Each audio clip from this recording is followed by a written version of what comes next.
Good morning students. Cost accounting दे अज दे इस लैक्चर दे विच असी क्वेश्चन नंबर 16 सॉल्व करना आ। स्टूडेंट्स क्वेश्चन नंबर 16 दे विच कुछ मिसिंग इन्फॉर्मेशनस आ जिहड़ियां कि तुसी कैलकुलेट करनियां आ। जिस तरह कि इहदे विच तुहानूं finish goods WIP and raw material they opening and closing stocks दिते हुए आ, बट तुहानूं रॉ मटीरियल परचेज नहीं दिता होया। असीं रॉ मटीरियल परचेज कैलकुलेट करना आ। सेम इसे तरह ना इहदे विच डायरैक्ट लेबर नहीं दिती हुई, असीं वो कैलकुलेट करनी आ ते एट द एंड असीं कॉस्ट ऑफ गुड्स सोल्ड जिहड़ियां आ वो कढणियां आ। बट इन्हां चीज़ां नूं कैलकुलेट करन दे लई कुछ इन्फॉर्मेशनस सानूं दित्तियां होईयां आ ते असीं उन्हां नूं यूज़ करके ही इन्हां मिसिंग फिगर्स नूं कैलकुलेट करना आ। जिस तरह कि इन्हां ने तुहानूं cost of goods available for sale दित्ती हुई आ, total goods processed during the period दित्तियां होईयां आ, फैक्ट्री ओवरहेड्स दिते हुए आ ते डायरैक्ट मटीरियल यूज्ड दिता होया आ। जदों तुहानूं डायरैक्ट मटीरियल यूज दे दिता, opening and closing stock of raw material दे दिता ते असी परचेज जिहड़ी आ सब तो पहलां इहदे नाल कैलकुलेट कर सकते हैं। असी फॉर्मूला की लिखते हैं, direct material used is equal to opening stock of raw material plus purchases minus closing stock. So ये साडा फॉर्मूला आ। हुण सानू डायरैक्ट मटीरियल यूज इस क्वेश्चन दे विच दिता होया आ 1,93,000 का। सो तुसी इत्थे लिख लेना डायरैक्ट मटीरियल यूज दे थल्ले 1,93,000। हुण सानू ओपनिंग स्टॉक रॉ मटीरियल का दिता होया आ 90,000 का plus purchase minus closing stock कितना दिता होया है 95,000 का। हुण इहदे चों परचेज निकल आएगी तुहाडी 1,93,000 95,000 प्लस हो जाएंगे, 90,000 माइनस हो जाएंगे। सो 1,98,000 तुहाडी परचेज जिहड़ी आ वो आ गई। हुण स्टूडेंट्स देखो तुहाडी परचेज निकल आई आ। हुण असी डायरैक्ट लेबर कैलकुलेट करनी आ। पहला इहदे लई असी की करांगे, सानू cost of goods available for sale दित्ती हुई आ, असी वो लवांगे। Cost of goods available for sale सन दिती हुई 6,84,000। हुण असी की करना, असी कॉस्ट शीट ना थल्लियों उपर नूं जाना शुरू करना। Cost of goods available for sale कदों आंदा हुंदा, जदों तुसी कॉस्ट ऑफ प्रोडक्शन दे विच opening stock of finish goods add करदे आ तो साडा cost of goods available for sale आ जांदा आ। हुण तुहानूं cost of goods available for sale दिता आ, असी इहदे विचों लैस कर दांगे opening stock of finish goods ते तुहाडा कॉस्ट ऑफ प्रोडक्शन आ जाएगा। Opening stock of finish goods तुहानूं दिता होया आ 1,10,000 का।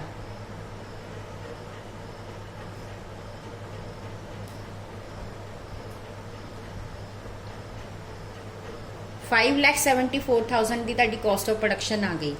हुण असी कॉस्ट ऑफ प्रोडक्शन किद्दां कड्ढी दी हुंदी आ, असी factory cost which office overheads add करते हैं तो साडी कॉस्ट ऑफ प्रोडक्शन आंदी आ। पर इस क्वेश्चन दे विच तुहानूं ऑफिस ओवरहेड नहीं दिते। So cost of production less office overhead जिहड़े कि है ही नहीं, नील आ। सो 5,74,000 तुहाडी आ जाएगी फैक्टरी कॉस्ट। हुण फैक्टरी कॉस्ट किद्दां कड्ढी दी आ? फैक्टरी कॉस्ट इनकट च opening stock of WIP add करीदा ते closing stock of WIP less करीदा। असीं उल्टा करना, हुण ऐड करना closing stock of WIP। Closing stock of WIP दिता होया 80,000 है, ये ऐड कर देना।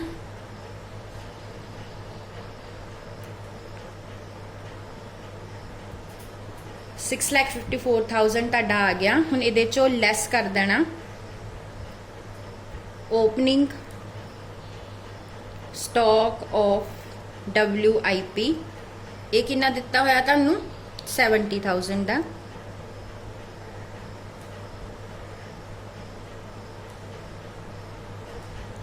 $5,84,000 तुहाडी आ गई फैक्टरी कॉस्ट इनकड़। हुण इहदे चों फैक्टरी ओवरहेड्स माइनस करांगे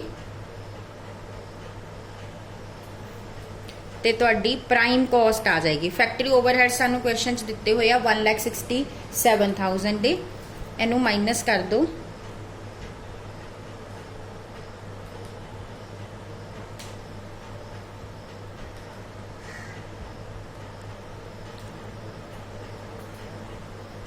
$4,17,000 तुहाडी आ गई प्राइम कॉस्ट।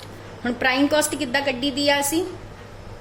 डायरैक्ट मटीरियल ते डायरैक्ट लेबर नू प्लस करके। हुण इहदे चों तुसीं डायरैक्ट मटीरियल माइनस कर दोगे तो तुहाडी डायरैक्ट लेबर निकलेगी। डायरैक्ट मटीरियल सीगा 1,93,000 दा डायरैक्ट मटीरियल यूज्ड।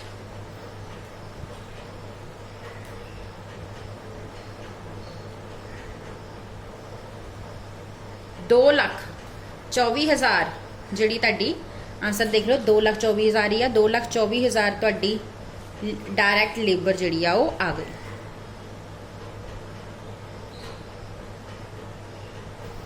असी की कीता? असी सारा प्रोसैस जिहड़ा नीचे शुरू कर दिता। तुसी देखो वैसे हुण जे आपां इत्थों देखो डायरैक्ट मटीरियल ते डायरैक्ट लेबर ऐड करके प्राइम कॉस्ट आंदी आ, उह च फैक्टरी ओवरहेड ऐड करदे आ फैक्टरी कॉस्ट इनकट आंदी आ, उह च ओपनिंग स्टॉक ऐड करदे आ क्लोजिंग स्टॉक माइनस करते हैं फैक्टरी कॉस्ट आती है, ऑफिस ओवरहेड ऐड करते हैं कॉस्ट ऑफ प्रोडक्शन आती है, तो opening stock of finish goods add करते हैं तो cost of goods available for cell आती है। पर आप प्रोसैस नीचे शुरू किया, cost of goods available for cell तो शुरू किया ना। सो इसलिए जिन्होंने चीज़ों तुसी अपना चाहे तुसी अपने सामने ना एक पासे पूरा कॉस्ट शीट का परफॉर्मा लिख के रख लो, फिर तुसी नीचे शुरू कर दो जिथे cost of goods available for cell लिखा उत्थों करना शुरू कर दो और उल्टा करते जाना, क्योंकि आप थल्ले शुरू कर रहे हैं ना, तो जिहड़ियां चीज़ां प्लस कीतियां उन्होंने माइनस करना है, तो जिहड़ियां चीज़ां माइनस कीतियां उन्होंने प्लस करना। तो इस तरह आप डायरैक्ट लेबर जिहड़ी आ वो कढ लांगे। हुण साडी डायरैक्ट लेबर तो आ गई आ, सानू उहने क्वेश्चन दे विच कॉस्ट ऑफ गुड्स सोल्ड भी पुछया आ। साडे कोल cost of goods available for sale हैगी आ,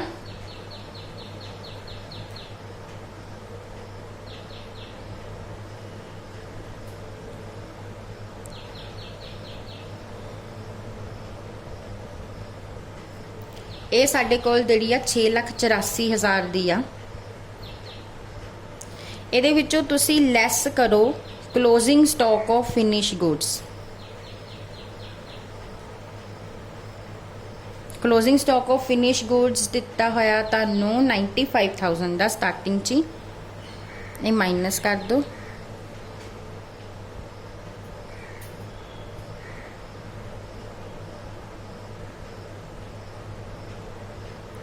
$5,89,000 जो है वो तुहाडी कॉस्ट ऑफ गुड्स सोल्ड आ जाएगी।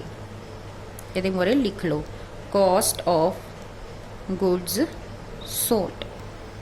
सो इत्थे कुछ मिसिंग इनफॉर्मेशन सी जिन्होंने असी इस तरह के नाल कैलकुलेट किया। हुण क्वेश्चन नंबर 17 देखो। On June 30, 2019, a flash flood damaged the warehouse and factory of ABC Corporation, completely destroying the work in progress inventory. There were no damage to either the raw material or finished goods inventory. देखो floods आने दे करके ना factory का ware house जिहड़ा damage हो गया, जिहदे करके WIP का जिहड़ा स्टॉक आ कंप्लीटली डैमेज हो गया, बिल्कुल टोटली। और रॉ मटीरियल ते फिनिश गुड्स नूं कोई भी इफेक्ट नहीं होया, ठीक है। हुण नीचे तुहानूं कुछ इनफॉर्मेशनस दित्तियां होईयां आ, जिद्दां कि तुहानूं रॉ मटीरियल दिता होया आ। एक चीज़ का ध्यान रखना, जिहड़ा तुहाडा आ वाला दिता ना इस साइड ते raw material 30,000 and 1 lakh and 1,40,000, ये तुहाडा ओपनिंग आ, ये सारियां तुहाडियां ओपनिंग दियां फिगर्स आ। और जिहड़े तुहानूं इधर दिता होया रॉ मटीरियल, हुण इत्थे वर्क इन प्रोग्रेस 0 दिता, क्यों दिता? क्योंकि सारा डैमेज हो गया एंड फिनिश टू। ये तुहाडियां क्लोजिंग दियां फिगर्स आ, ठीक है। ये उल्टा आ, इधर ओपनिंग है, इधर क्लोजिंग आ। उस तो बाद review of the book and record disclose that a gross profit margin historically approximate 25% of the sale for the first 6 months were 3,40,000 and raw material purchased were 1,15,000 and direct labor cost were 80,000 and manufacturing overhead has historically been 50% of the direct labor. Compute the cost of work in progress inventory lost. Actually ਜਿਹੜੀ zero ਹੈ ਨਾ closing stock, ਉਹ value calculate करनी आ असी, और असी statement of cost and profit भी prepare करना। देखो बहुत सौखा आ। रॉ मटीरियल का ओपनिंग स्टॉक तुहानूं दिता होया आ उन्हें क्वेश्चन दे विच, ठीक है। परचेज तुहानूं दित्ती हुई आ, ओपनिंग स्टॉक च परचेज ऐड करो, क्लोजिंग स्टॉक माइनस करो, तुहाडा रॉ मटीरियल यूजड आ जाएगा। उहदे विच फिर ऐड कर दो डायरैक्ट लेबर दित्ती हुई आ 80,000 दी, ऐड करो, तुहाडी प्राइम कॉस्ट आ जाएगी। उस तो बाद तुसीं फैक्ट्री ओवरहेड्स ऐड करने आ। फैक्ट्री ओवरहेड्स ਜਿਹੜੇ ਹੈਗੇ ਆ 50% ऑफ द डायरैक्ट लेबर आ। ਤੁਹਾਡੀ डायरैक्ट लेबर 80,000 है, ਤੁਸੀਂ ਉਹਦਾ 50% ਕਰ ਲੈਣਾ, ਯਾਨੀ ਕਿ 40,000 ਉਹਦੇ ਵਿੱਚ ਐਡ ਕਰ ਲੈਣਾ, ਤੁਹਾਡੀ ਫੈਕਟਰੀ ਕਾਸਟ ਇਨਕਰਡ ਆ ਜਾਏਗੀ। ਹੁਣ ਇੱਥੇ ਅਸੀਂ opening stock of WIP add ਕਰਦੇ ਹੁੰਨੇ ਆ। 1 ਲੱਖ ਸਾਨੂੰ ਦਿੱਤਾ ਹੋਇਆ, ਉਹ ਅਸੀਂ ਐਡ ਕਰ ਦਾਂਗੇ, ਠੀਕ ਆ। ਔਰ ਇੱਥੇ ਅਸੀਂ closing stock of WIP lace करते हुए, जोड़ा कि साडे को है नहीं, ये असी कैलकुलेट करना है। सो तुसी इत्थे तक करके ना opening stock of WIP add करके सम जड़ा उत्थे छड़ देना, ठीक है। उस तो बाद फिर असी की करना, असी नीचे तो फिर दोबारा तो नीचे तो बनानी शुरू करनी है। वो किद्दां बनावांगे आपां, हुण नीचे तो किद्दां बनावांगे, सानू सेल दित्ती हुई है क्वेश्चन दे विच, सेल दित्ती हुई आ पहले 6 महीनों की 3,40,000 तुहानूं सेल दे दित्ती। तुसीं की करना, इस चों पहला प्रॉफिट माइनस कर लेना। प्रॉफिट दिता 25%, सेल का 25% ला देना, ठीक है। 3,40,000 का 25% प्रॉफिट तुहाडा आ जाएगा, माइनस कर देना, तुहाडी आ जाएगी कॉस्ट ऑफ गुड्स सोल्ड। हुण कॉस्ट ऑफ गुड्स सोल्ड आपां हुण उल्टा करदे पे, थल्लों करदे पे ना, कॉस्ट ऑफ गुड्स सोल्ड आ गई। हुण असीं की करना, उहदे विच closing stock of finish goods add करना, आ वाला, ते opening stock of finish goods minus करना, तुहाडी कॉस्ट ऑफ प्रोडक्शन आ जाएगी। स्टूडेंट्स इत्थे कोई भी ऑफिस ओवरहेड्स नहीं आ। हुण तुहाडी कॉस्ट ऑफ प्रोडक्शन आ गई आ, ते पहलां तुसीं की कैलकुलेट कर लिया सीगा, उपर तुसीं opening stock of WIP add करके कर लिया सी। और हुण जदों तुसीं जिन्नी तुहाडी फिगर पहलां आई सी ना opening stock of WIP add करके, ਉਹਦੇ ਚੋਂ ਜਦੋਂ ਅਸੀਂ ਮਾਈਨਸ ਕਰਾਂਗੇ क्लोजिंग स्टॉक ऑफ WIP ਤਾਂ ਉਹ ਬਰਾਬਰ ਹੋਊਗਾ कॉस्ट ऑफ प्रोडक्शन ਦੇ, ਤੇ कॉस्ट ऑफ प्रोडक्शन ਆਪਾਂ ਹੁਣ ਕੱਢ ਲਈ ਆ। सो असी हुण कॉस्ट ऑफ प्रोडक्शन नूं ਉਹਦੇ ਵਿੱਚੋਂ माइनस कर दांगे तो साडा क्लोजिंग स्टॉक ऑफ WIP ਜਿਹੜਾ आ जाएगा। सो ये सम तुसीं ट्राई करना आ, जे नहीं होगा तो फिर मैं सॉल्व करवाऊँगी, तुसीं मैनूं दस देना। Thank you.